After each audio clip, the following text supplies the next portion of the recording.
Hello and welcome to this gameplay mechanics demonstration video. So I was working very hard in the last few days on all kinds of new mechanics to make the gameplay more interesting and varied, and also give myself much more variety and options when it comes to just level and game design in general. And all of these mechanics are very cool and awesome, and I just thought to myself, let's just demonstrate them in the video. And yeah, so the very first thing are very basic doors, and every room that you haven't unlocked is just sealed off like this with the ceiling, and you can unlock them and the ceiling fades away and you can look inside. Now the next thing are doors that you can walk up to, like a sensor door or whatever, and they open automatically, and they don't close automatically unless you are out of range. So this little red dot tracks the player basically, and if you're not out of range, the door won't close. So and yeah, as you can tell, this is just for demonstration purposes. In game you won't see this circle around it, but it's just a little thing so the player won't get stuck, or you know, if you just want to get fast in and out or something, the door just doesn't close on you all the time. And please excuse these little boxes, they are just placeholders, because these rooms that I'm using here are from Dimension Drifter layouts.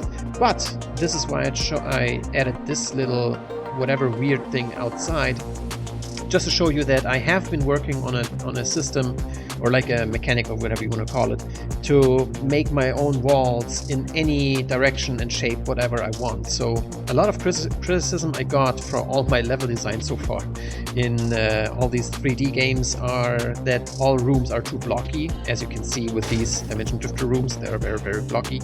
But now I have found a way to make walls in all kinds of shapes and angles. So I'm kind of very excited about using this system, but I'm still in the middle of implementing the system. So as you can see here right now, it doesn't really, you know, it works, but I have to work a bit more because, you know, as you can see, there is no floor in that room, for example. So I have to work a bit more on that system. But this is just a showcase that I am aware and I am working on this, so don't worry about this.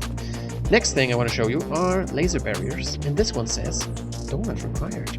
Oh no, but luckily over here on this table there's a donut, so let's pick it up, and now the laser barrier opens. Next thing I want to show is this little laser bridge, and again I've tried to make all kinds of obstacles and stuff like that much more enjoyable and interesting throughout the whole game. So all of these things that I'm showing you here, I can easily manipulate and change to make them anything else. For example, this laser barrier could be a chain, and you know, when you open it, it breaks or something like that. So I'm just showcasing you what the mechanics what mechanics I've worked on basically to make the game more interesting. Whoops. And we also have rotating bridges, and this crate has a nice protection vest that I can put on. And now the character is wearing an armor, and on the bottom you can also see that I have now armor. Armor is it's copy paste from Dimension Drifter. It just reduces the amount of damage taken for a certain amount of damage, and then it's gone. And then the character will also reflect that. So that's a very cool thing, I guess. In many games, you know, when you can kind of see on the character itself if you have armor or not, or stuff like that. So next thing I want to show are these technical pouches, very similar of Resident Evil games. You activate them and you get more inventory that you can immediately use to store all your donuts. So let's continue. Rotate the bridge. Get over here, and I couldn't help myself. I actually had to have the original lift from Doom with sound and everything. I couldn't help myself. It's just so awesome. Oh man, I can't change the sounds and everything, but you know, just for the I just love this. Anyway, next thing, again, very Doom-like, stairs. But oh no, wrong direction. What can I do? Well, this switch helps me better. It can go up and down. Also, stairs can be as long as they want and faster. And also, yes, very Doom-like, I know. Next thing, switches can activate multiple objects at the same time, like this, or in this case, like lights. Also, as you can see, between the lights is a slight delay, so I can add all kinds of delays between activations of objects. And all of this is, you know, to make the maps and the gameplay itself much more interesting, with all kinds of variations and things can go on and whatever, you know, just to make the whole game experience much more interesting and varied. So the next thing are platforms. These things can go in any direction and, you know, have all kinds of different stages and stuff like that. So I could make an elevator out of this, for example, or like this, like a moving platform. And also switches can activate multiple objects at the same time that are of different origin. So, and this little bridge, little platform brought me a nice armor pickup. Now I have armor plates. I can use them to increase my maximum armor. Awesomeness. Let's go up. And now we have these switches. When you activate them, it says item required and opens your inventory. Very similar to Resident Evil, but as I've mentioned before, I want this to be very much like Resident Evil, so this is all intentional. So when you activate it, you know, you cannot use the donut with this, oh no, but what can you use? Obviously the gear, and it says 2 more to go.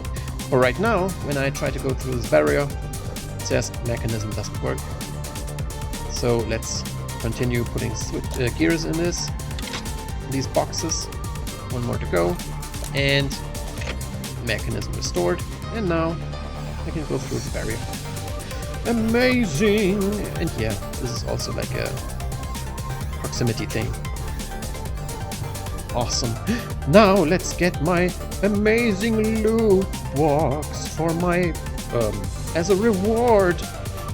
Oh no, a monster closet opened! Help me, help! This was just a staged event. There are no monsters, but as you can see, I can now make monster closets. I always wanted to make these, but I don't know, in Dimension Drifter it was too difficult because of the procedural generation of the maps. But here, I can finally make monster closets. And yeah, these rooms just appear out of nowhere, but they are supposed to be surprises, you know? Anyway, so yeah, let's just show a few other things that I have made. So, pistol stuff, you know, but the cherry pie is your health increase. So, whenever you find a cherry pie, you can eat it, and you have more maximum health. Also, I wanted to have different types of healing items. So before, in the previous video, if you've watched that, there are health items like like burgers and health drinks and stuff like that. But I decided that I wanted other healing items as well that are more general or generic or basic, you know, basically like you know, real heal items that you can just place on the level, and it's not weird. If you know, if you have a whatever, a factory or something, then finding a burger would be kind of weird. But I guess you know what I mean. Anyway, so yeah, and these are also combinables, so you can combine 2 bandages into 1 stim pack, and these are stackable. So this is a different purpose, a slightly different purpose than the other ones. These things can be used multiple times to heal you up. Instead of the burger that just heals you once, you know, once for a big chunk, or these are like multiples for smaller. So whatever your healing desire is at the moment. And then what we have last is armor with armor kits. And you can find armor throughout the game, and they can just be used, and you get a certain amount of armor for that. But you can also find armor kits, and then you can combine them, and you have a heavy or a better armor. And the combined armors that you have improved, they all overcharge.